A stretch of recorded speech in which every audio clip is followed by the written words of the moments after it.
আসসালামু আলাইকুম ওয়া রাহমাতুল্লাহি ওয়া বারাকাতুহু। প্রিয় দর্শক শ্রোতা, রমজান মাসে বেশি বেশি নেক আমল করা চাই। হাদিসে বর্ণিত আছে, রাসূলুল্লাহ সাল্লাল্লাহু আলাইহি সাল্লাম বলেছেন, রমজান মাসের একটি নফল ইবাদত অন্য মাসের একটি ফরজের সমান, এবং রমজান মাসে একটি ফরজ অন্য মাসের 70টি ফরজ আদায়ের সমান।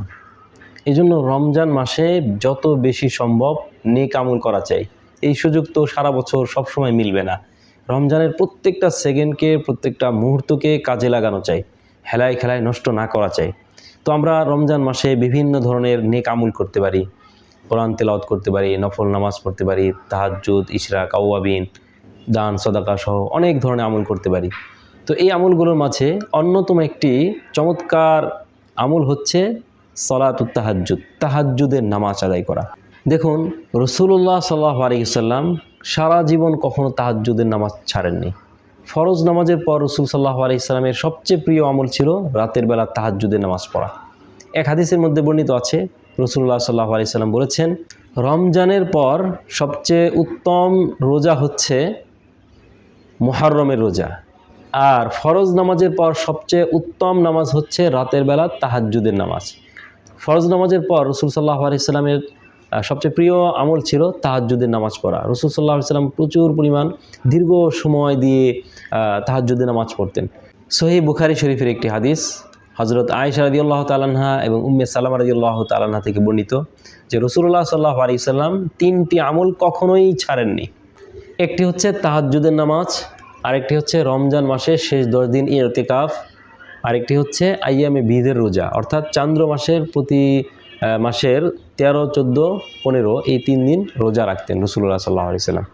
তো এর মাঝে রাসূল সাল্লাল্লাহু আলাইহি ওয়াসাল্লাম কখনো তাহাজ্জুদের নামাজ ছাড়তেন না। রাসূল সাল্লাল্লাহু আলাইহি ওয়াসাল্লাম দীর্ঘ সময় ভরে তাহাজ্জুদের নামাজ আদায় করতেন।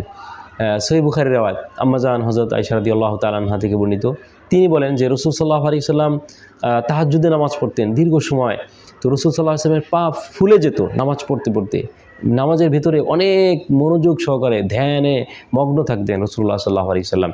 তো একবার আম্মা জান আয়েশা রাদিয়াল্লাহু তাআলা আনহা রাসূল সাল্লাল্লাহু আলাইহি ওয়াসাল্লামকে জিজ্ঞেস করেন যে, ইয়া রাসূলুল্লাহ, আপনি এত কষ্ট কেন করেন?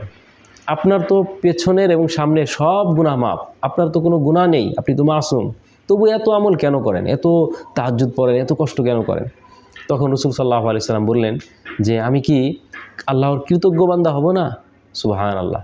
অর্থাৎ রাসূল সাল্লাল্লাহু আলাইহি ওয়াসাল্লামের আল্লাহ তাআলা সব গুনাহ মাফ করে দিয়েছেন, কোনো গুনাহ নেই, পূর্বে সামনে পেছনে সামনে কোনো ধরনের গুনাহ নেই, মাফ। রাসূল সাল্লাল্লাহু আলাইহি ওয়াসাল্লাম মাসুম।